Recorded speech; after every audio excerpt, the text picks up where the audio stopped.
네, 오늘 저는 이 누가복음 강의 28번째 시간으로 구원받은 자는 이렇게 산다. 구원받은 자는 이렇게 산다. 이런 제목으로 하나님 말씀 전하겠습니다. 자, 여러분, 우리가 인류 역사의 인물 중에 가장 파괴적인 해악을 끼쳤던 한 사상가가 있습니다. 저는 단연코 이 사람의 이름이 칼 막스라고 합니다. 이 칼 막스란 사람은 이 사상을 펼쳤는데 그의 사상의 핵심은 노동자 계층에 대한 애정으로부터 출발을 했습니다. 우리가 칼 막스의 여러 전기 중에 이 폴 존손이라는 사람이 쓴 전기를 읽어보면 그 칼 막스에 대해서 굉장히 의외의 면들을 상당히 많이 말을 합니다. 이 칼 막스는 매우 역설적으로 이 노동자를 애정하는 데 출발을 했지만 그는 노동자를 애정하기는커녕 이 중산층 이상의 지식인들과 어울리기를 좋아했고 실상은 노동자를 무시하는 사람이었다. 그렇게 기록을 하고 있습니다.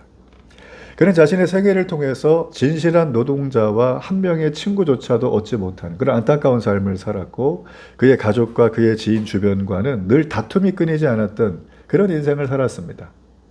그는 사실상 자기가 그렇게 비판했던 부르주아가 되는 게 목표였고 또 그는 그의 마지막 생애 10년 동안 2명의 하녀를 데리고 사는 게 그렇게 큰 기쁨이라고 얘기하고 다닐 만큼 그의 본인의 가르침과 매우 모순된 삶을 살았던 사람이 바로 이 사람입니다. 저는 이것이 공산주의의 비극을 불러왔다고 생각을 합니다. 자, 그런데 이와 비슷한 유형의 비극이 오늘 본문 이야기 속에 펼쳐지고 있다는 거예요. 자, 그 비극의 주인공은 바로 율법 교사입니다. 왜 비극의 주인공이 되었을까? 자, 율법 교사, 바리새인 하면 어떤 게 떠오르십니까? 율법 교사, 바리새인. 일단 이 사람들은 성경이랑 친합니다. 그죠? 구약 성경이죠. 그리고 성경을 많이 읽고 연구하고 성경을 전수하던 그런 사람들이죠. 그래서 자연스럽게 이들이 율법을 잘 지키면 우리는 구원받는다라는 믿음을 갖게 됐어요. 자연스럽게. 이건 뭐 당연한 결과입니다. 어떻게 보면. 근데 이들은 그런 생각을 가지게 됐는데 예수님은 이들의 주장과 정반대의 말씀을 하셨다는 거죠. 자, 마태복음 5장 20절 말씀에 내가 너희에게 이르노니 너희 의가 서기관과 바리새인보다 더 낫지 못하면 결코 천국에 들어가지 못하리라. 너무 다르죠? 한쪽은 율법을 잘 지키면 한쪽은 그게 아니라는 거예요. 너희들이 말하는 그 율법을 잘 지키는 의를 가지고는 천국 턱 밑에도 못 간다라는 거예요. 야, 이거 너무 충격적인 말입니다. 자, 여러분, 이 율법 교사 바리새인들의 말처럼 이 땅의 사람 중에 율법을 잘 지켜서 구원받은 사람이 있을까요? 아니면 없을까요? 어느 쪽이세요? 당연히 우리는 없는 쪽입니다. 그죠? 율법을 잘 지켜서 구원받는 거. 여러분, 우리가 세상을 사는 동안 반드시 해결해야 될 가장 중요한 문제가 있어요. 사람마다 좀 다르겠죠? 어떤 사람은 먹고 사는 문제 해결하는 게 정말 당면 과제입니다. 굉장히 중요한 부분이죠. 어떤 사람은 자녀 양육을 잘하고 싶고 어떤 사람은 지금 내가 추구하는 꿈과 비전을 향해 나가는 걸 원하는 사람도 있습니다. 저는 이거 너무 동의하고 지지하고 환영합니다. 그런데 여러분, 지금 여기 질문에 비교조차 안 될 가장 인생에 중요한 문제가 있는데 그것은 바로 나의 구원입니다. 이거는 비교할 수 있는 주제가 아니죠. 제가 여러분께 질문 하나 드릴 테니까 생각을 한번 해보세요. 나는 구원을 받았는가? 또 하나의 질문은 내가 구원을 받았다면 나는 구원받은 자답게 어떻게 살아가야 하는가? 오늘 설교 시간 내내 이 두 가지의 제 질문을 마음에 좀 담아두시고 말씀을 쭉 이렇게 따라오신다면 성령께서 여러분에게 오늘 응답해 주실 줄로 믿습니다. 자, 예수님께서 오늘 이 본문 말씀에서 사람들에게 말씀을 쭉 이렇게 전하고 계셨어요. 자, 그럴 때 말씀을 듣던 사람 중에 한 사람이 벌떡 일어납니다. 근데 이 사람이 어떤 율법 교사라고 말합니다. 자, 이 사람이 질문해요. 예수님께. 선생님, 무엇을 해야 영생을 얻겠습니까? 굉장히 중요한, 너무나 절대적인 질문을 지금 던지고 있는 거예요. 자, 이 사람이 이런 질문을 왜 했을까? 우리가 성경 말씀을 가만히 좀 훑어보면 거기에 대한 배경이 나옵니다. 당시에요, 이 바리새인과 서기관들은 예수님께서 하나님의 아들 메시아다라는 걸 인정을 했어요, 안 했어요? 안 했어요. 그리고 예수님께서 자신들의 율법과 전통에 어긋나는 가르침을 지금 하고 있다고 그들은 생각했습니다. 그래서 시간만 되면, 교회만 되면 예수님을 비난하고 예수님을 공격하고 예수님을 궁지에 몰아넣는 걸 이 사람들은 지금 계속 하고 있는 장면이라는 거예요. 지금 이 장면도 바로 그런 내용이라는 거죠. 율법교사의 질문은 인간에게 가장 중요한 문제, 영생에 얻는 길에 대해서 물어보는데 그들의 마음에는 예수님을 궁지에 몰아넣기 위해서 하고 있다는 거예요. 저는 이걸 보면서 참 무섭다는 생각도 들었고, 그리고 이 사람들이 궁지에 몰아넣으려고 하는 이 질문 자체도 모든 인류가 고민해야 되는 질문이다 라는 생각을 제가 하게 됐어요. 자, 이 말씀에 보니까 예수님께서 이렇게 질문을 받으시고 여기 이 질문에 대해서 대답을 하시는 게 아니라 이 질문을 받고 되받아서 질문을 하십니다. 율법 교사에게. 그러면서 물어봤더니 이 율법 교사에게 이렇게 물어보시는 거예요. 네가 잘 아는 율법 있잖아. 거기서는 뭐라고 하디? 라고 물어본 거예요. 오늘 성경 말씀에 너는 그 율법을 어떻게 읽느냐라고 했습니다. 이 읽는다는 건 해석한다는 뜻이에요. 뭘 읽으면 해석이 되겠죠? 자, 율법 교사의 질문, 너무나 중요한 질문인데 예수님의 이 질문을 받은 이 율법 교사가 조금의 지체도 없이 자신의 지식을 뽐내기 위해서 오늘 27절에 이렇게 얘기를 해요. 대답하여 이르되 내 마음을 다하며 목숨을 다하며 힘을 다하며 뜻을 다하여 주 너희 하나님을 사랑하라. 또한 내 자신을 내 이웃을 내 자신처럼 사랑하라고 대답을 했어요. 자, 율법 교사는요. 당시 유대인들의 심장과도 같은 두 가지의 구약 성경의 구절을 인용해서 아주 잘 말한 거예요. 그게 뭐냐면 여러분 받아 적으셔도 돼요. 레위기 19장 18절, 신명기 6장 5절의 말씀입니다. 이거 굉장히 중요한 말씀이에요. 이 율법 교사는 이 율법의 핵심을 이미 다 알고 있었어요. 다 아는데 여러분 아는 대로 사는 것하고 알고만 있는 거하고는 서로 차원이 다른 문제죠. 머리로 아는 지식이 나의 가슴으로 내려오고 내 가슴으로 내려온 게 나의 손발로 가서 나의 삶으로 움직여지는 건 별개의 문제라는 거예요. 자, 이렇게 율법 교사의 대답에 대해서 예수님은 어떻게 말씀하시는가? 자, 우리 누가복음 10장 28절의 말씀 함께 읽어볼까요? 이 말씀 시작.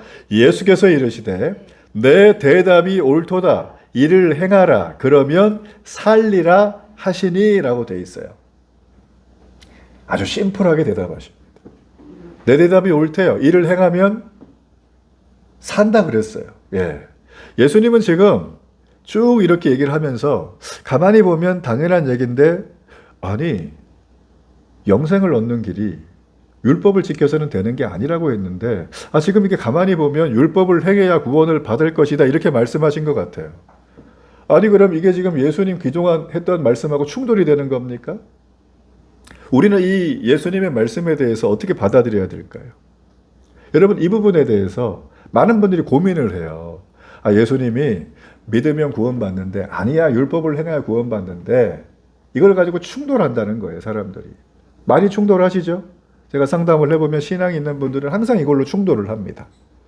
불교 신자 출신들은 지성이면 감천이라고 얼마나 지성을 들이는지 몰라. 예배 준비를 하실 때 막 예배 오시기 전부터 막 몇 시간부터 이미 그분은 예배자야. 막 다 준비해서 오세요. 근데 오시면 막 졸고 오시면 딴 생각 하시고 막 그런다는 거예요. 그러니까 지성이면 감천이라고 하는 불교의 그 예배자의 태도를 하나님께까지 오는데 그 예배가 과연 예배가 되는가. 그리고 그들은 그걸 통해서 자기는 구원을 얻는다고 생각을 해요. 여러분 구원은 획득의 문제가 아닙니다. 구원은 내가 구원 받았는지 안 받았는지 우리 인간의 느낌과 판단과 통찰로는 알 수가 있다 없다? 없다. 어느 정도 그림자만 알 수가 있어요. 자, 이걸 우리가 어떻게 아냐면 성경은 성경으로 풀어야 된다는 거예요. 자, 에베소서 2장 8절로 9절의 말씀. 이 말씀 너무 중요하니까 함께 좀 읽어볼까요? 시작. 너희는 그 은혜에 인하여 믿음으로 말미암아 구원을 받았으니 이것은 너희에게서 난 것이 아니요 하나님의 선물이라. 행위에서 난 것이 아니니 이는 누구든지 자랑하지 못하게 함이라. 자, 지금 이 에베소 말씀을 근거로 볼 때 지금 성경은 구원받는 것에 대해서 인간의 행위로는 결코 가능하다, 불가능하다? 불가능하다는 말을 하는 거예요. 하나님의 은혜로 인해서 오직 믿음으로 말미암아 구원을 받는다는 게 이 말씀의 요지죠. 자, 그러면 조금 전에 예수님 하셨던 것처럼 율법 교사가 물어보니까 너 그거 알고 있는 율법 있잖아. 하나님 사랑하고 이웃 사랑, 마음과 목숨과 뜻과 힘을 다해서 해. 그러면 구원받으라고 했잖아요. 이게 지금 충돌이 되는가라는 걸 제가 지금 물어보는 거예요. 왜 예수님은 이렇게 얘기를 하셨을까? 다 아시면서. 예수님 말이 틀린 걸까? 자, 먼저 결론부터 말하자면 예수님 말씀은 옳습니다. 왜 옳은가? 누구든지 마음과 목숨과 힘과 뜻을 다해서 하나님을 사랑하고 내 이웃을 내 자신처럼 사랑할 수 있는 사람이 구원을 얻는다 그랬죠? 영생을 얻는다 그랬죠? 근데 이걸 할 수 있는 사람이 이 지구상에 있습니까? 육체를 잃고 과거나 현재나 미래에 태어날 모든 사람 포함해서 이렇게 할 사람이 있습니까? 없습니까? 예수님밖에 없어요. 그러니까 이 부분에 대한 이 말씀에 대한 결론은 예수님만이 하실 수 있는 거예요. 우리는 한다 못한다? 못한다라는 것입니다. 자, 로마서 3장 20절의 말씀. 그러므로 율법의 행위로 그의 앞에 의롭다 하심을 얻을 육체가 없나니 율법으로는 죄를 깨달음이라 라는 거예요. 여러분, 사람은요, 아무도 율법을 완벽하게 지킬 수가 없어요. 율법으로 구원이 가능해 라고 하는 건 이단들이 하는 소리고, 그죠? 그리고 다른 종교에서 자신의 공로를 통하여 뭔가 또 다른 세계로 들어간다고 하는 착각입니다. 이건 이렇게 할 수가 없습니다. 자, 그러므로 율법의 행위로 구원받을 수 있는 사람은 아무도 없다. 자, 그러면 정말 중요한 거예요. 하나님이 도대체 율법 왜 줬냐는 거예요. 그쵸? 율법 왜 줬냐? 자, 그게 바로 갈라디아서 3장 24절의 말씀이에요. 자, 이 말씀 한번 같이 읽어볼까요? 시작. 이같이 율법이 우리를 그리스도께로 인도하는 초등 교사가 되어 우리로 하여금 믿음으로 말미암아 의롭다함을 얻게 하려 함이라 라고 했어요. 율법을 주신 목적이에요. 쉽게 말해볼게요. 율법을 하나님이 지키지도 못할 것, 다 완전하게 지키지 못할 걸 왜 주셨냐 하면 율법을 통해서 와, 내가 스스로 구원받는 건 불가능이란 걸 깨닫게 하기 위해서요. 확인시켜주는 거예요. 율법은. 그죠? 그리고 또 하나가 있습니다. 이렇게 깨닫게 되면 우리는 우리 힘으로 안 되면 어떡하지? 이 질문에 봉착할 때 외부에서 오시는 메시아 예수님, 그분을 우리가 알고 그분을 우리가 영접하고 그분을 우리가 사랑하고 그분과 함께 걸어가는 그 길을 통해서 우리는 그분을 통하여 믿게 되고 구원의 길로 인도해주는 역할, 그게 뭐예요? 율법이라는 거예요. 그래서 초등교사라는 것입니다. 대학교사가 아닙니다. 교수가 아니라 초등교사. 즉 믿음의 길을 처음 가려고 하는 사람에게 율법은 길을 안내해 주는 거지 율법 자체가 목적이 되면 안 된다라는 거예요. 지금까지 어려운 얘기를 들으셨어요. 이 율법과 믿음, 그죠? 네. 행위와 은혜, 이 두 가지에 대해서 늘 헷갈리는 분들은 오늘 이걸로 율법에 대해서 완전히 정리하길 바라요. 여러분, 율법은 필요 없는 게 아니에요? 어떻게 필요해요? 율법은 우리가 죄인이라는 걸 확인시켜 주는 거예요. 율법은 우리를 그 죄에서 벗어날 수 있는 유일한 분이신 예수 그리스도께로 인도하는 인도자라는 거예요. 율법을 사랑하시길 바랍니다. 네. 자, 이렇게 율법에 대해서 우리가 쭉 봤습니다. 우리는 이 율법을 지킬 능력이 없다고 제가 금방 말씀드렸어요. 그래서 우리에게는 소망이 없어요. 아, 이거 못 지키니까 끝났나 봐 라고 생각할 수 있습니다. 그런데 이런 소망 없는 우리에게 하나님이 은혜를 베푸셨다고 성경은 기록을 합니다. 그 은혜의 내용이 무엇인가? 바로 예수 그리스도께서 이 땅에 오신 사건이에요. 그래서 우리가 절기 중에 성탄절, 너무나 중요한 절기죠. 예수님이 오시지 않았으면 부활절은 있다 없다? 없다. 성탄절이 너무 중요한 거예요. 그분이 이 땅에 오신 이유는 바로 이겁니다. 우리가 더 이상 절망 속에 빠지지 않고 구원의 자녀가 될 수 있도록 오신 사건이라는 거예요. 그래서 우리는 이 예수님이 이 땅에 오신 그 사건을 경배하고 축복해야 되고 너무 감사해야 됩니다. 그분을 우리가 받아들이면 우리는 그때부터 예수 그리스도를 통하여 구원의 길로 들어서게 되는 거죠. 저는 생각을 해봤어요. 이 질문을 했던 율법교사 이 사람은 과연 자기가 잘 배우고 익혔던 그 율법을 모두 다 지켜서 구원을 받았을까? 여러분 어떻게 생각하십니까? 이 질문을 자기가 옳게 보이려고 함정을 파가지고 예수님 수치를 당하게 하려고 한 거예요. 그런데 이 율법교사는 자기가 말한 율법 다 지키고 살까요? 겉으로 보면 그럴 것 같아요. 이 율법교사들이나 서기관 바리새인들은요, 그렇게 해요, 사실은. 어느 정도까지는. 보면 뭐 이렇게 막 나오잖아요. 금식 몇 번 하고, 구제도 몇 번 하고, 하루에 3번씩 기도하러 항상 성전에 가고, 이런 거 한단 말이에요. 그러니까 겉에서 보면, 와, 브라보, 원더풀. 근데 주님 말씀하셨죠. 이 회칠한 무덤 같은. 너희들의 속은 나를 예배하는 게 맞느냐? 주님이 우리에게 말씀하셨던 내용이라는 거예요. 이 율법교사는 성경은 침묵해요. 아마 자기가 배운 율법을 저는 다 지키지 못했을 거라고 생각을 합니다. 양심이 있다면. 그래서 예수님이 이를 행해라. 그러면 네가 살아. 라고 하는 답을 주셨는데 이 말씀을 듣고서 이 율법교사는 매우 당황했을 겁니다. 왜 당황했냐면 자기는 알거든요. 율법을 다 지킬 수 없다는 걸. 그러면 어떻게 돼요? 율법을 다 지킬 수 없으니까 영생의 길에서 탈락이라는 걸 자기는 알아요. 남은 몰라도 자기는 압니다. 이걸 깨달았어요. 이런 깨달음이 맞다면 우리가 해야 될 태도는 한 가지죠. 겸손하게 주님, 제가 죄인입니다. 저를 불쌍히 여겨주세요. 저를 건져주세요. 아이들을 키운 부모님은 다 아십니다. 아이들이 뭔가 잘못을 하고 들어오면 들어올 때부터 초인종 소리가 다르죠. 얼굴빛 당연히 다르죠. 오면 슬슬 눈치를 살피잖아요. 그죠? 딱 보면 뭔가 잘못을 한 거예요. 뭐 그렇다고 얘를 호적에 파서 보내버릴 겁니까? 아니잖아요. 이 땅 가운데 여러분, 사랑이라는 관계로 모여있는 관계 중에 남자 여자의 사랑, 부부 간의 사랑, 부모 자식 간의 사랑, 친구 간의 사랑, 뭐 스승과 제자의 사랑 많잖아요. 굉장히 많은데 사랑을 수단화시키지 않는 유일한 서로 관계가 있어요. 그게 뭐냐면 부모 자식 간의 사랑이에요.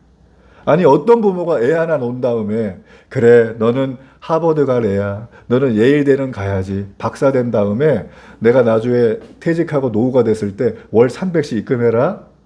아니 애를 이런 목적으로 키우는 부모가 있습니까? 이 제정신이 아닌 거예요. 그런 부모는. 그죠?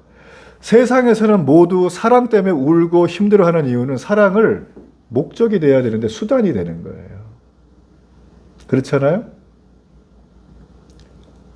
이 지금 여기 있는 이 율법교사는 하나님을 사랑한다고 고백했겠죠. 근데 하나님이 어때요? 영생을 얻는 수단으로 그는 여기고 있어요. 그러니까 율법을 지키는 데에만 급급을 했지 그걸 왜 주셨는지, 그걸 통해서 어떤 삶을 살아가고 이 땅 가운데 하나님을 보여줄 건지에 대한 고민은 별로 없던 거예요. 지키기 바쁘니까 너무 할 게 많아요. 막 24시간이 뺑뺑이를 돌아가는데 정신이 없는 거예요. 그런 거 있잖아요. 그죠? 제가 여담이지만 요즘에 이제 그 고명환 씨라고 하는 개그맨이자 요식업 CEO이자 작가이자 베스트셀러 도서의 또 작가이자 하여튼 강연자 이 사람에 대한 얘기를 좀 요즘 계속 좀 보고 있어요. 그 사람이 그런 얘기를 하더라고요. 자기가 왜 지금 이렇게 다양한 일들을 하게 되었냐면 자기는 자기 존재가 그냥 누군가 뭘 해야 돼. 열심히 해야 돼. 그럼 그냥 하는 줄 알았대요. 그래가지고 30몇 살까지 자기는 하루에 2-3시간 자고 열심히 살았다는 거예요.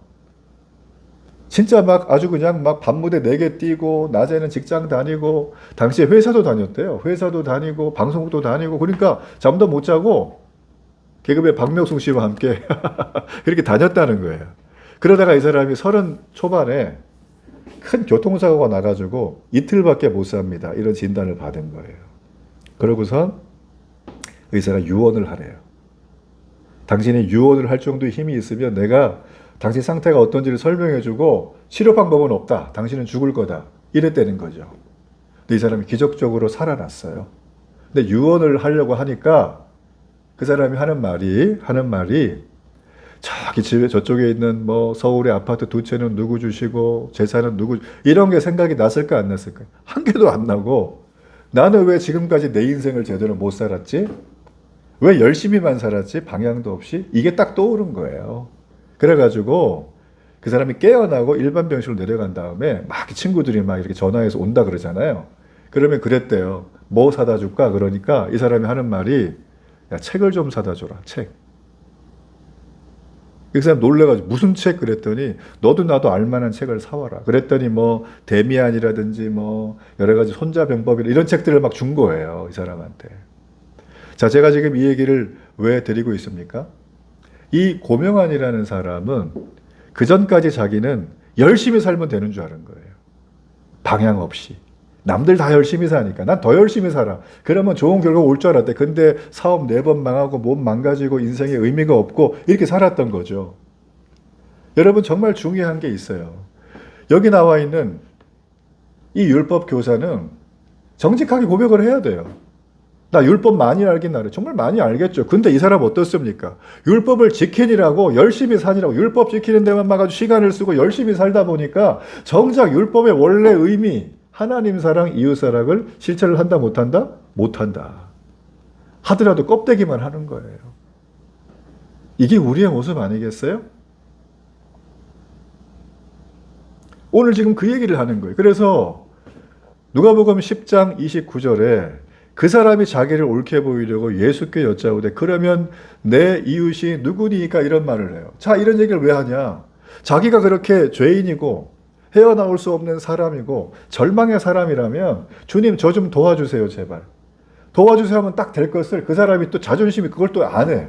안 하고 나는 괜찮은 사람이야 하면서 예수님께 또 다른 질문을 던지는 거예요. 아는 척 하면서. 그러니까 이런 모습이 사실 우리 모습이라는 겁니다.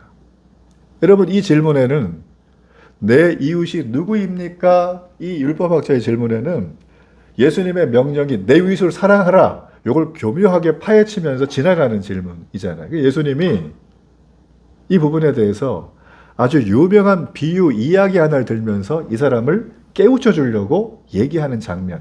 여러분 그게 바로 우리가 잘 알고 있는 선한 사마리아인의 이야기라는 거예요. 다른 말로 자비를 베푼 사마리아 사람 이야기입니다. 여러분 그 부분에 대해서 한번 좀 보자는 거죠. 자, 이게 이게 내용이 뭐냐면 어떤 사람이 있어요. 예루살렘에서 여리고로 내려가다가 강도를 만나요. 얻어맞고 그래가지고 옷도 다 벗겨지고 거의 초죽음이 돼가지고 죽기 일보 직전까지 상태의 내용이 그 내용에 담겨 있는 내용입니다. 자, 근데 예루살렘에서 여리고로 내려갔다 그랬죠. 이게 왜 그런가 하면 예루살렘에서 여리고까지 거리가 약 27km예요. 그러면 우리가 지금 오이도 있잖아요. 저기 나래 휴게소 지나가지고 건너가면 뭐 있습니까? 대부도 있죠? 그 정도를 더 가야 되는 거리예요. 굉장히 먼 거리잖아요. 그죠? 그런데 이 길이 경사진 비탈길이에요. 자, 여리고는요. 해수면보다 아래쪽에 있어요. 250m 아래. 근데 예루살렘은 해발 고도가 800m가 넘어요. 자, 그러면 지금 이 예루살렘과 여리고의 고도 차이가 얼마나 납니까? 1050m. 상당히 많이 나는 거예요. 이걸 27km를 꾸불꾸불꾸불 내려와야 되고 막 황량하고 비탈길 막 이런 데를 내려와야 되는 상황이라는 거죠. 자, 지형이 이렇다 보니까 당시에 떼강도들이 많았어요. 동굴에 숨어 있다가 여행자가 지칠만 하면 나와가지고 막 때리고 다 뺏고 막 가는 거예요. 죽이기도 하고. 그래서 이 길이 되게 위험한 길입니다. 그래서 예루살렘에 있는 사람들이나 여리고 있는 사람들이 올라가거나 내려갈 때 절대 혼자 가지 않아요. 무리를 지어서 가요. 무리를 지어서. 어떨 때는 이 경호관을 데리고 갑니다. 그래서 이 길을 왔다 갔다 하는 길이거든요. 근데 오늘 여기 보면 어떤 사람이 그 길을 내려가다 강도를 만나고 다 뺏기고 여기 보면 옷이 벗겨졌다 그랬어요. 이 얘기는 뭐냐면 당시에 옷도 재산이었습니다. 유대인들은 단벌 신사였으니까, 그죠? 옷이 너무 귀하잖아요. 그래서 옷을 벗겨갔다는 건 그 사람의 모든 것을 빼앗고 때려서 거의 죽기 직전에 갔다. 119를 부를 힘도 없다는 거죠. 소리칠 힘도 없다는 거예요. 소리쳐봐야 뭐 누가 도와주겠습니까? 그냥 그 자리에서 고통 속에서 절망하며 외로이 죽어가던 한 사람이었다는 거예요. 자, 그때 마침 그 길을 한 제사장이 지나갑니다. 제사장이 지나가요. 지나가면서 예수님께서 한 제사장이 그 길로 지나가게 되었다고 말씀을 하고 계시는 거예요. 그러니까 강도를 만난 한 사람이 죽기 직전의 상황이 됐는데 아무도 지나가지 않은 그 황량한 비탈길 계곡길에 어떤 사람이 그때 때마침 지나가는데 그 사람이 누구냐면 제사장이에요. 예루살렘에 있던 제사장이 내려가다 그 사람을 딱 봤어요. 근데 그 사람이 지나가다 제사장이니까 당연히 인도주의적인 차원으로 강도 만나 죽기 전에 사람을 도와줘야 돼요? 안 도와줘야 돼요? 안 도와줍니다. 여기 말씀해 보면 실제로 피해자를 보고 그런 다음에 반대편으로 멀찌감치 가가지고 돌아서 내려간대요. 자, 이게 너무 절망적인 상황이죠? 근데 그 다음 사람 한 명이 또 지나가요. 그게 누구냐면 레위인이에요. 이 레위인도요, 도와줘야 되겠죠, 당연히. 인도주의 차원에서. 근데 이 사람도 그 피해자를 본 다음에 그 사람과 정반대편으로 멀찌감치 돌아가지고 관여하지 않으려고 돌아서 내려서 가버리는 거예요. 자, 저는 여기서 물음이 생깁니다. 아니, 도대체 배울 만큼 배운 사람들이, 지위도 있는 사람들이, 돈도 있는 사람들이, 건강한 사람들이 왜 도대체 강도 만나 쓰러져 있는 그 계곡에 누워있는 그 황량한 광야에 누워있는 그 사람을 돕지를 않고 다 도망을 가느냐라는 거예요. 자, 여기에 대해서는 몇 가지 얘기들이 있습니다. 자, 먼저 이 제사장과 이 레윈이라는 사람들은 소위 말하면 예루살렘에서 거의 엘리트 계급들입니다. 그리고 대부분 그들이 출근하는 장소가 예루살렘 성전이잖아요. 그러니까 집이 여리고 있을 가능성이 높아요. 하루에 왔다 갔다 하지 않아요. 가서 며칠 있다 오는 거죠. 출근을 했다가 일을 다 마치고 지금 집에 퇴근하다가 강도 만난 사람을 퇴근길에 본 거예요. 근데 그 퇴근길에 아무도 없이 자기하고 그 황량한 비탈길에서 강도 만나 죽기 직전의 사람을 만난 거죠. 이 두 사람이. 그런데 이 사람들이 왜 피해 갔는가? 이게 중요하잖아요. 왜 피해 갔냐면 제사장과 레위인들은 자기도 강도 만날까봐 두려운 거예요. 이 사람 도와주다가 강도 출몰 지역이면 또 올 수 있잖아요. 그러니까 그냥 걸음아 나살려라 한 거고. 또 하나 당시에 이제 이 시대 문화로 보면 이 제사장과 레위인들은 죽은 사람의 시체를 만지는 걸 부정하다고 생각해요. 그럼 어떻게 되나요? 제사장은 제사 집례를 못해요. 당분간. 부정했으니까. 거기는 정결법이 너무 중요하기 때문에 그래서 부정하지 않으려고 그랬다. 근데 오늘 그 말씀해 보면 이 사람이 강도 만나가지고 초죽음을 당하긴 했지만 죽은 시체예요? 살아있는 사람이에요? 살아있는 사람이에요. 그러니까 죽지도 않았는데 안 도와준 거예요. 이거는 제가 볼 땐 너무 비윤리적이고 비도덕적이에요. 이건 사실 사람으로서 인종과 국가와 뭐 재위를 다 떠나가지고 너무 있어서는 안 되는 일이죠. 아니, 죽어가는 사람이 눈에 있으면 설령 이 사람이 범죄자 할아버지라 하더라도 뭔가 제스처는 취해줘야 되는데 그냥 보더니 반대편으로 가서 돌아서 내려가 버리는. 이게 지금 누가 하는 사람? 엘리트 출신의 두 제사장과 레위인이 했던 거라는 거예요. 우리 현실을 바라보면 우리 주변에도 이런 일들이 더러 드러나지 않습니까? 너무 가슴 아픈 일들이. 충분히 그 사람들 이유를 공감할 수도 있지만 저는 이 말씀을 보면서 이 사람들이 했던 행동은 절대 해서는 안 되는 행동이다 라는 생각이 드는 거죠.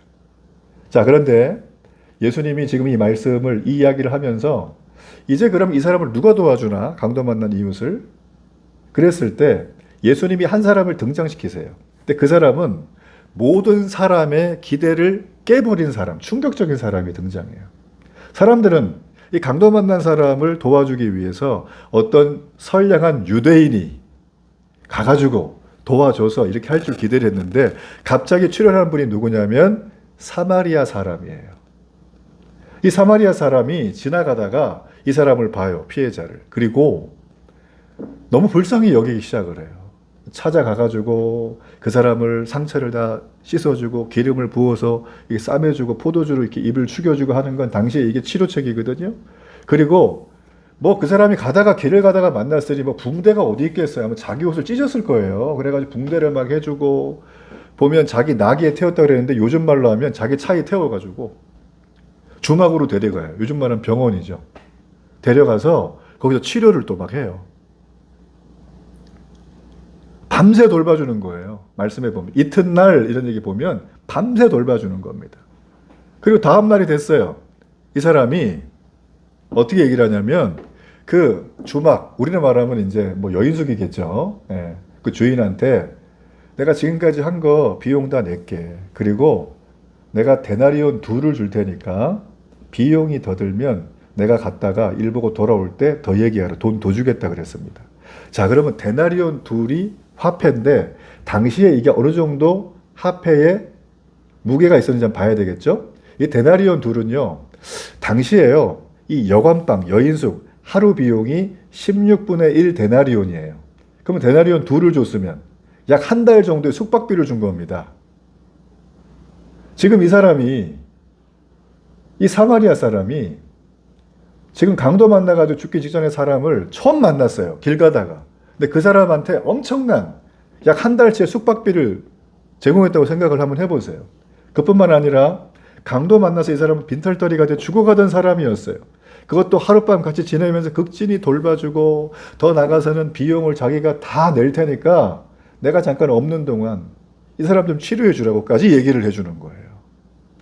여러분, 이게 현실 세계에 있을 수 있는 일입니까? 저는 해외 토픽을 막 찾아봤는데 이런 일은 한 번도 없더라고요, 실제로. 비슷한 게 있을까? 그것도 없더라고요, 보니까. 너무나 놀라운 일입니다. 우리를 더 놀라게 하는 일은 이 사마리아 사람이라는 걸 주목을 해야 돼요.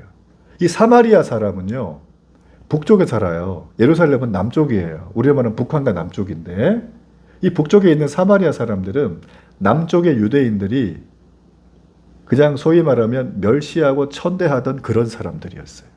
너네들은 혼혈 민족이라 우리랑 상종하면 안 돼. 너네는 부정해. 라고 하면서 북쪽에 있었던 사마리아 사람들에 대해서 인간 취급을 안 했습니다. 맨날 욕하고 사람마다 아는 척도 안 하고 얼마나 기분 나빠요. 이거를 수백 년을 당하고 있었던 거예요, 이 사람들. 그러니까 서로 간에 미움이 극에 달하는 상태인데, 근데 지금 이 사마리아 사람이 이 강도 만날 사람을 도와주고 있어요. 이 사람이 유대인인지는 침묵합니다. 어떤 사람이라고 했으니까, 성경은. 그런데 도와주고 있다라는 거예요. 그것도 어떻게 하겠다? 강도 만난 이 사람 내가 끝까지 책임져 주겠다는 거예요. 이거는 부모가 자식을 케어하는 정도의 수준 같아요, 제가 볼 때는. 그렇죠? 예. 여러분, 이 이야기를 다 마치시고 예수님께서 서기관에게 36절에 되물으십니다. 이렇게 물으세요. 내 생각에는 이 세 사람 중에 누가 강도 만난 자의 이웃이 되겠느냐라고 물어봐요. 이 서기관은 당연히 사마리아인이에요 라고 대답을 해야 되잖아요. 예수님 얘기 들었으니까. 근데 이 사람이 그렇게 얘기를 안 해요. 어떻게 얘기를 하냐면 사마리아인이란 말은 쏙 빼고 이 율법 교사가 이렇게 말을 해요. 자비를 베푼 자니이다. 여기서 민족 간의 감정이 나오죠. 사마리아란 이름 자체를 얘기하기 싫은 거야, 이 사람은 지금. 자기가 다 지금 예수님 말고 설득이 다 됐는데 여기까지 와서도 자기 고집을 못 버리고 있는 거예요. 이게 우리 모습이잖아요, 그죠? 이런 것들이. 예수님이 그 얘기를 듣고 율법 교사에게 얘기합니다. 가서 너도 이와 같이 행하라. 그래서 오늘 이 이야기가 이걸로 마무리가 돼요. 저는 이 말씀을 생각을 하면서 참 여러 가지 생각을 많이 했습니다. 우리가 생각해 볼 것 좀 있어요. 자, 유대인이 생각하는 이웃의 기준은 뭔가라는 거예요. 그 사람들이 생각하는 이웃의 기준이 왜 이렇게 어리석은가? 유대인들은 이웃에 대한 정의를 자신의 동족, 종교가 같은 사람으로만 한정을 지었어요. 이걸 우리나라 요즘 말로 버전을 한번 얘기를 한번 해볼까요? 이웃에 대한 그들의 정의를 이거예요. 한마디로 유대인들은 자신의 이웃이 될 만한 이유를 제공해주는 사람들. 저 사람은 나한테 이웃이 될 만한 이유가 있어. 그죠? 그러니까 오늘 버전으로 말하면 그거예요. 쟤는 나랑 놀만해. 저 사람과 하면 내게 유익이 될 거야. 자, 이런 어떤 이웃의 정의로 그들은 한정을 지은 거예요. 자, 그렇다면 우리가 생각하는 오늘날의 이웃은 도대체 누굽니까? 강도 만난 사람은 우리의 이웃이 될 수가 없나요? 여러분, 성경은 이걸 돌려 말하진 않아요. 좀 돌려서 그냥 피해가면 좋겠는데 이 말을 하는 저도 이게 찔려요. 나도 나의 이웃을 너무 한정 지었거든요. 여기서 아무도 자유로울 수는 없을 겁니다. 우리는 오늘 주인공인 사마리아 사람, 아무런 이유를 제공해주지 않는 사람에게 선행을 베푸는데 끝까지 책임져주는 이웃에 대한 그의 기준, 우리는 이걸 어떻게 받아들여야 되는가라는 거예요. 오늘 설교 제목이 어떻죠? 구원받은 자는 이렇게 산다예요. 자, 제가 좋아하는 독일의 유명한 설교자가 계신데 틸리케라는 분이십니다. 이분이 이 본문을 가지고 이런 얘기를 하셨어요. 짧게. 사랑은 우리에게 이웃의 불행을 보도록 해준다. 뭐가요? 사랑이. 또 하나 얘기하셨어요. 사랑은 이유를 떠나서 이웃에게 우리의 눈을 열어준다. 뭐가요? 사랑. 여러분 지금 율법 교사가 놓치고 있는 게 뭐냐면 율법을 주신 하나님의 마음이 속마음. 그 속마음이 뭐냐? 바로 이 세상에 사랑의 사도로 살라는 거예요. 그렇다고 모든 사람을 사랑하라는 소리는 아닙니다. 이해되시죠? 그렇죠? 지금 이 사람은 길을 가다가 우연히 사마리아 사람은 강도 만난 사람을 만났고 그 사람은 그를 이웃으로 마음에 담은 거예요. 지금 그 얘기를 하는 겁니다. 여러분 오늘날 우리는 어떻습니까? 사랑한다는 말을 많이 하지만 그 사랑 속에는 필요에 따라 사랑한다는 말을 할 때가 있고 사랑 자체가 목적인데 사랑이 수단이 될 때가 너무나 많죠. 그래서 아픈 세상을 살아가고 있는 것이에요. 그래서 우리는 얘기를 해요. 마치 율법학자가 예수님과 토론한 것처럼 누가 내 이웃입니까? 우리는 이런 세미나 토론 많이 합니다. 이런 책을 많이 봅니다. 이런 얘기를 많이 듣습니다. 누가 내 이웃일까? 이런 얘기를 많이 듣지만 예수님 말씀하세요. 이웃이 될 만한 이유를 제공하는 자만 이웃이라고 사랑할 거냐? 강도 만난 자의 이웃이 되라고 예수님 말하는 거예요. 참 찔리는 말씀이에요. 이게. 여기서 자유로울 사람은 아무도 없다는 겁니다. 우리는 이 선한 사마리아인의 사랑의 베풀음을 통해서 한 분의 사랑을 봅니다. 그분이 바로 누구냐? 우리 구주 예수님의 사랑이라는 거예요. 예수님의 사랑은 정말 우리에게 비교할 수 없을 만한 사랑을 주셨어요. 여러분 저는 이 예수님의 사랑, 이 예수님의 사랑의 십자가의 모델 중에 하나가 현대판 사마리아인 중에 하나가 저는 쉰들러 리스트라고 하는 영화의 주인공 오스카 쉰들러를 저는 꼽고 싶어요. 여러분 2차 대전 때 유대인을 구하기 위해서 자신의 전 재산을 털어가지고 그들을 살려냈던 한 사람 여러분 기억나시죠? 오스카 신들러라고 영화에서 이름이 나왔지만 실제로 그 사람의 이름은 그게 아닙니다. 저도 이 영화를 봤는데 너무 제가 감동을 많이 받았거든요. 제가 좀 찾아봤어요. 도대체 이 영화의 주인공의 이름이 실제 인물과 왜 다를까? 사실 이게 실화긴 한데 그 사람이 자기 이름이 알려지는 걸 그는 좀 원하지 않았습니다. 수많은 생명을 구했던 사람인데. 제가 이유를 보니까 이래요. 이 사람은 유대인계 영국인 부모 밑에 태어났어요. 근데 유대인인데 유대교를 믿지 않고 기독교를 개종한 사람이에요. 이 사람이 이름이 니콜라스 원턴이라는 사람입니다. 이 사람이 1938년도에 뉴욕의 증권거래 직원으로 있을 때 체코에 출장을 갔다가 체코에 있는 유대인 수용소를 본 거예요. 체코에 있는. 근데 봤는데 너무 끔찍한 거예요. 그 아우슈비츠 수용소처럼 진짜 가스실 보내고 죽이고 다 그냥 막 이건 말로 표현이 안 되는. 이걸 보고 나서 이 사람이 밤잠을 못 자고 특별히 거기 갇혀있는 아이들을 봤는데 아이들이 너무 불쌍한 거예요. 그래갖고 이분이 안 되겠다. 내가 쟤네 구해야 되겠다. 그래가지고 뜻을 모은 몇 명과 함께 이 아이들을 당시에 영국으로 입양을 보내면 이 아이들이 살 수가 있었어요. 체코에서. 그래가지고 입양을 보내는 작전을 시작을 합니다. 자, 그렇게 수용소에 갇혀있던 아이들 중에 669명의 유대인 아이들을 입양 보내 성공을 해요. 그리고 어느 날 250명의 아이들을 마지막 열차에 태웠는데 그때 마침 2차 대전이 체코를 뒤집으면서 이 아이들의 행방이 묘연해졌어요. 자, 그러고 나서 1988년까지 약 50년 동안 이 사람은 자신의 선행을 알리지는 않다가 자기 아내가 설득하는 그 설득에 못 이겨가지고 방송에 나가서 이 얘기를 했어요. 그러면서 기자가 물어봐요. 왜 당신은 지금까지 이 선행을 말하지 않았냐. 진작 말해줬으면 많은 사람한테 얼마나 감동을 줬겠냐. 근데 이분이 그러는 거예요. 자기는 마지막 250명의 그 열차에 탄 아이들의 생명을 구하지 못한 거에 대한 죄책감 때문에 말을 못했다는 거예요. 그가 구했던 669명의 유대인 아이들이 있죠. 이 시점에 볼 때 약 6,000명 이상의 가족으로 늘어나가지고 정말 행복하게 산다는 거죠. 여러분, 진정한 사랑은 행동하는 겁니다. 사랑은 명사가 아니라 동사예요. 사랑은 연필로 쓰는 게 아니라 사랑은 나의 인생으로 쓰는 거예요. 예수님은 이 진정한 사랑을 강도 만난 사람을 도와준 선한 사마리아인을 통하여 우리에게 보여주는 거예요. 근데 예수님의 사랑은 이 사마리아 사람과 비교가 안 되는 겁니다. 그는 자기의 기름을, 자기의 포도주를, 자기의 나귀를, 자기의 돈을, 자기의 옷을 찢어서 사랑해 준 것. 그것만 해도 우리가 감동이고 딱 못 따라가는데 예수님은 우리를 사랑하기 위해서 왕의 자리에서 이 땅에 내려오셨어요.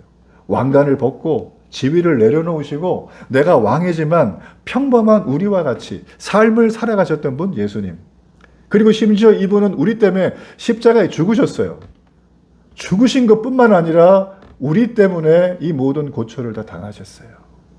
여러분 세상에 이보다 더 완전한 사랑은 없습니다. 말씀의 결론입니다. 오늘 예수님은 이 선한 사마리아인의 모습을 통해서 말합니다. 내 이웃이 누구인가를 규정 짓느라고 시간 보내지 말라. 선한 사마리아인처럼 내가 살아가는 삶의 환경 속에 내 눈에 들어오는, 내 눈에 보여지는 그 사람이 있다면 그를 사랑하라는 거예요. 여러분 주변을 한번 돌아보십시오. 우리 주변에 오늘 이 시대에 강도 만난 사람들이 너무나 많이 있습니다. 저는 제가 살고 있는 저희 아파트에 이 쓰레기 분리수거 재활용장이 있습니다. 제가 종종 가요. 쓰레기를 버리니까. 그럼 가면 계약직에 쓰레기 분리수거하는 어르신들이 계세요. 그럼 제가 가면은 인사드리고 안부도 묻고 그럽니다. 웃으면서 얘기하고. 근데 어떨 때는 저기 계시면 제가 일부러 길을 바꿔서라도 가가지고 인사드리고 이렇게 안부를 물어요. 다 저를 아세요. 몇 년 봤으니까. 근데 지난주인가 갔더니 처음 보는 어르신이 이걸 하고 계시는 거예요. 그래갖고 제가 이제 인사드리고 어르신 새로 오셨냐고 얼마나 더우신데 고생 많으시다고 얘기를 쭉 나눴어요. 그랬더니 이 어르신이 너무 좋아하시는 거예요. 그 더위에 땡볕에 그냥 막. 그러면서 제가 무슨 말을 하려고 하는데 제 말을 하기도 전에 속사포처럼 본인의 말을 계속 하셨어요. 그리고 나서 이분이 저를 보시고 나서 제가 잊혀지질 않아요. 아이처럼 아주 밝게 웃으시고 물 한 잔 드시고 일을 또 하셨어요. 여러분 보세요. 우리 주변에 강도 만난 이웃들이 많아요. 우리 주변에 보면 지금도 누구로부터 사랑을 받아본 적이 없는 사람들이 비일비재하고 그런 사람들의 선택은 극단적인 선택으로 가는 경우가 굉장히 높습니다. 조사에 의하면 한국의 자살률이 굉장히 높죠. 부동의 1위잖아요. 근데 10대부터 64세까지는 적어요. 근데 65세 이상이 최고로 많아요. 한국이. 빈곤율 1위 노인들, 자살률 1위가 지금 대한민국에 5명입니다. 그뿐입니까? 어릴 때부터 너무나 불우한 가정 환경 때문에 내일에 대한 꿈을 꿀 수 없었던 청소년들, 청년들 주변에 얼마나 많은지 몰라요. 자영업의 위기죠. 요즘 자영업자들이 월세 내고 관리비 내면서 얼마나 한숨을 쉬는지 몰라요. 이걸 버텨야 되나 그만해야 되나 대출금을 갚지도 못하고 여러분 이렇게 우리 주변에 강도 만난 이웃들이 너무 많은 지금의 세상이라는 거예요. 여러분 이들을 지켜만 보실 겁니까? 나는 구원받았으니 그냥 지켜보는 거예요. 우리가 제사장과 레위인의 길을 걸어가면 안 되잖아요. 우리는 사마리아인의 길을 걸어가야 되잖아요. 그가 어떤 사람이든 우리의 것으로 그를 도와줘야죠. 저는 저희 데일리 교회가 그걸 위해서 헌신하고 싶어요. 많은 일들이 있겠지만 지금은 제가 아동을 후원하는 전 세계 아동을 후원하는데 한 명을 후원하고 있어요. 저희 교회 이름으로. 그런데 저는 이게 더 많아지길 원해요. 저는 우리 지역과 주변에 교회가 속한 지역 주변에 이렇게 어려운 분들이 많다는 걸 알아요. 돕고 싶어요. 그들과 함께 하고 싶어요. 그들에게 적설을 하는 게 아니라 그들과 함께 시간을 보내고 함께 웃고 차도 마시고 좋은 일 하러 같이 가고 그런 일들을 하고 싶어서 저는 교회를 여기다 개척을 한 거예요. 여러분 세상의 변화는 사랑해라는 명사가 아닙니다. 밥을 함께 먹고 함께 고민해주고 함께 삶을 일구어가는 것. 이 사랑이 명사에서 동사로 바뀔 때 세상은 변화될 줄 믿습니다. 여러분 이 일을 위해서 하나님이 우리를 구원하신 거예요. 이 일을 위해서 하나님이 우리에게 교회를 허락하신 거예요. 이 일을 위해서 하나님이 여러분의 모든 삶을 허락하신 거예요. 저는 여러분의 삶에 이 일을 위해서 비전을 품기를 주의 이름으로 축원합니다.